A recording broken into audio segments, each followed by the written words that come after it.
랭아!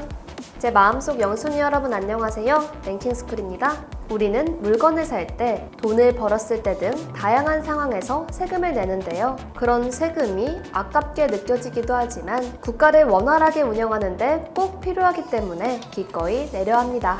그래서 종종 보도되는 세금 낭비는 우리에게 배신감이 들게 하는데요. 국방부 또한 이런 논란에서 자유롭지 않습니다. 지난 2016년에는 2003년부터 10년간 군 현대화 사업을 명목으로 무려 6조 8천억 원에 이르는 예산을 가져다 쓴 사실이 확인돼 국민 혈세를 눈먼 돈으로 사용했다는 거센 비난을 받았는데요. 그러나 국방부가 세금을 허투루 쓴 건 이뿐만이 아니라고 합니다. 오늘은 수백억 들이고도 쓰레기인 국방물품 탑4를 알아보겠습니다. 4위, 수통.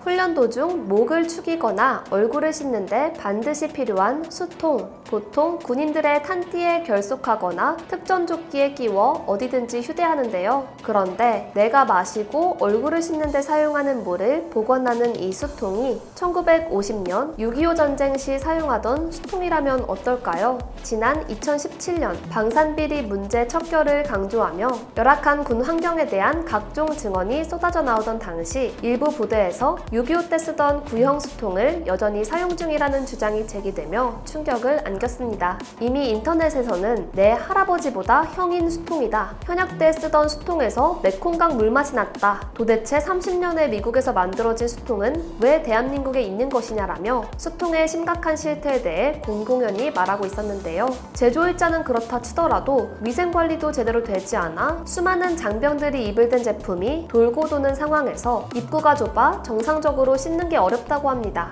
수통을 열어보면 너무 시커매서 다들 흘려서 들어가서 제일 먼저 하는 생각이 대체 이 수통에 얼마나 많은 균이 들어있을까? 라는데요. 게다가 제대로 된 세척용액이나 약품도 없어서 수통 안에 모래를 넣고 흔드는 게 수통을 세척하는 방법의 전부라고 합니다. 미군이 월남전 때 만들어진 수통이 사용되는 것을 보고 기념품으로 가져가고 싶어 한다는 말이 나올 정도로 논란이 계속되자 지난 2014년 수통 25만 개를 교체하였는데요. 수통 교체 이후에도 일부 부대에서는 여전히 수통이 바뀌지 않고 있다는 민원이 계속 들어왔다고 합니다. 제보받은 해당 부대에 문의한 결과 수통은 보통 구멍이 나거나 심각하게 찌그러져 물 보관 기능이 불가능한 상태가 아니라면 폐기되는 일은 드물다는데요. 게다가 전쟁 발발 시 군 물자가 부족한 상황이 발생할 수 있다며 도입한 신형 수통은 유사시를 위해 창고에 보관하고 있다는 황당한 해명을 전했다고 합니다. 장군급 군부대 고위 관리직들이라면 모래로 씻어야 하는 30년산 수통을 사용하지는 않을 것 같은데 전쟁 물자 아끼려다 그 전에 병사들이 균 먹고 죽는 건 아닌지 심히 걱정됩니다. 3위, 침낭.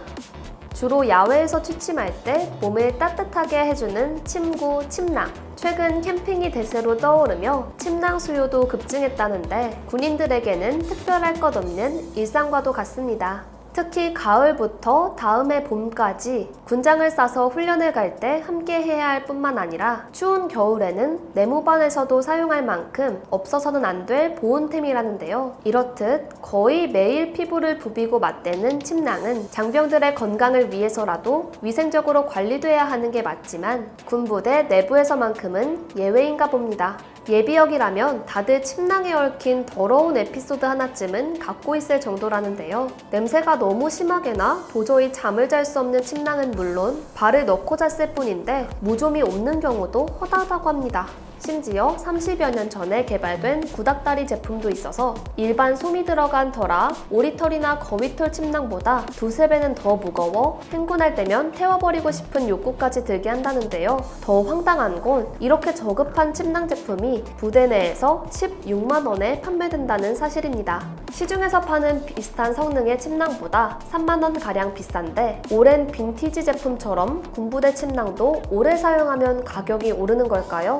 말 많은 군부대 침낭 역시 고질적인 방산비리가 원인이었습니다. 지난 2010년 국방부는 1986년 개발돼 당시까지 사용되고 있던 침낭을 모두 교체하기로 결정. 이 과정에서 품질이 우수한 시중 판매 제품을 선택할 수 있었음에도 불구하고 국방부 전직 고위 관료가 A 업체의 로비를 받고 A 업체에게 자체 개발, 독점 공급권을 줬다고 하는데요. 결국 침낭 교체 계획은 수포로 돌아갔습니다. A 업체에게 특혜를 준 데 반발한 기존 B 업체가 맞불 로비를 벌이며 수사가 진행됐기 때문인데요. 이른바 군피아로 불리는 예비역 장성들이 국방부 사업에 관여하면서 애꿎은 병사들만 아버지 뻘이 사용한 침낭을 그대로 사용해야 하는 상황. 가뜩이나 고된 훈련으로 심신이 지친 장병들에게 편안한 잠자리를 제공하는 게 그렇게 어려운 일일까요? 2위, K-21 소총. 소총은 군사훈련의 꽃이라고 할 수 있습니다. 기능이 뛰어난 소총을 사용하면 훈련에도 좋고 실제 전쟁 시에도 표적을 공격하는 성공률도 높아지니 소총의 중요성은 2번 강조해도 지나치지 않죠. 이에 국방과학연구소에서는 8년간 약 185억 원을 들여 차기 복합형 소총으로 K-21 소총을 개발한 바 있습니다. 국방부에서는 10대 명품 무기라는 엄프를 시전하며 공급 전부터 기대를 모았는데 정작 도입한 지 얼마 지나지 않아 각종 문제를 일으키며 애물단지로 전락했습니다. 2011년 10월 공중 폭발탄이 총기 내부에서 터져 병사 한 명이 얼굴과 손 등에 열상 및 찰과상을 입은 사건이 시작이었는데요. 이어 2014년 3월에는 사격장에서 또 폭발 사고가 일어나 3명이 다치는 사고가 발생했습니다. 레이저 거리 측정기를 2-3번 눌렀는데 사격 통제 장치가 이것을 방아쇠 격발로 오인, 신관에 신호를 줘 유탄이 폭발한 게 원인이었죠. 거기다 총의 자석만 돼도 폭발한다는 지적은 물론 소총의 핵심 부품이 격발 시 충격을 제대로 견디지 못해 균열이 일어나는 등 사용되는 내내 크고 작은 사고를 유발한 K-21 소총.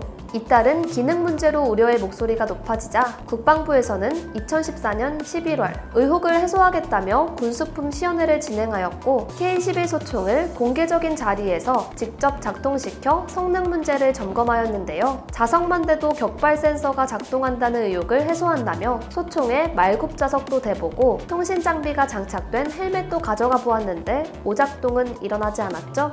그러나 추가적인 성능은 검사하지 않아 제대로 된 시연회가 아니었는데요. 후에 제품 제작 과정부터 비리로 얼룩진 것이 밝혀졌습니다. 2015년에는 시험 검사 방법을 조작해 K-21 소총 핵심 부품을 공급한 방산업체 직원이 재판에 넘겨져 구속된 사실이 뒤늦게 알려진 것인데요. 이들은 2009년 9월부터 충격 시험 장비의 재질과 가속도계 센서 위치를 임의로 바꿔 국방 규격에 정해진 충격량의 3분의 1만 전달되도록 하는 꼼수로 품질 검사 합격 판정을 받은 혐의를 받았다고 합니다. 제대로 된 품질 검사를 거치지 않았으니 실제 사격 시 제대로 된 기능을 갖출 리 만무하겠죠? 그래도 더 큰 사고는 없어서 다행이지만 제품 개발에 사용한 185억 원은 너무 아깝네요. 1위, 신형 전투화. 군인들이 전투복을 입을 때 신는 신발, 전투화. 민간인들이 신는 신발은 디자인도 중요한 요소지만 전투화의 경우 장시간 행군을 해야 하고 걷는 도중 자갈에 부딪히거나 뱀을 만날 수도 있기 때문에 무조건 두껍고 튼튼하게 제작해야 하는데요. 이런 전투화에 대한 병사들의 불만이 2009년 제기됐었다고 합니다. 국방부에서는 2008년부터 뒷굽을 못으로 박아 고정하는 기존 전투화와 달리 뒷굽 부분을 강력 접착제를 붙이는 방식으로 제작돼 무게는 10% 가볍고 방수 성능은 4배 강화된 신형 전투화를 각 부대에 공급한 바 있는데요. 2010년까지 약 165만 켤레를 병사들에게 보급했습니다. 그러나 신형임에도 불구하고 뒷굽이 벌어지고 물이 새는 등 각종 불량 제품이 속출했는데요. 관련 내용이 보도되자 국방부에서는 훈련병이 잘못된 포복 자세를 유지할 경우 가죽이 찢어지면서 망가질 수 있다는 어이없는 해명을 내놔 비난 직격탄을 맞기도 했죠. 특히 2010년에 생산된 4천여 개의 전투화에서 이 같은 불량이 집중적으로 신고돼 국방부에서는 전투화 생산을 전면 중단하고 감사에 착수했는데요. 역시나 군납 비리가 있었습니다. 특정 회사에서 납품한 전투화의 분량이 무려 6%에 달하는데도 납품 계약을 체결했다는 의혹이 제기됐는데요. 이와 똑같은 전투화 비리가 2017년에도 벌어졌습니다. 이번에는 2012년에 도입하여 땀이 잘 배출되도록 하고 디자인과 활동성도 개선한 전투화인데요. 제품 제조 초반부터 엄격한 기준에 맞추기 위해 내피 원단은 비싼 수입 제품만 사용해왔는데 일부 납품업체들이 지난해부터 원단을 저렴한 국내산 제품으로 바꿨고 이후 납품 계약을 갱신하면서 원단 가격을 기존 수입산 그대로인 것처럼 서류를 조작한 사실이 드러난 것입니다. 이들이 부풀린 원가 총액은 무려 27억 원. 방위사업청이 업체들의 불법 행위에도 호갱처럼 아무런 문제를 제기하지 않고 납품 계약을 체결한 것이 원인이었죠. 검증 과정에서 뭐하다 제품이 완성돼 보급된 후 결함을 발견한 건지 이 정도면 직무유기 아닌가 싶네요.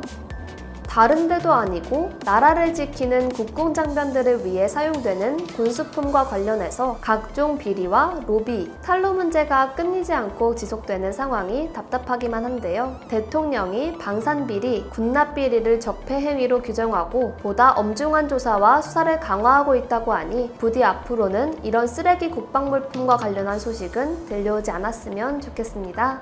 지금까지 랭킹스쿨이었습니다. 감사합니다.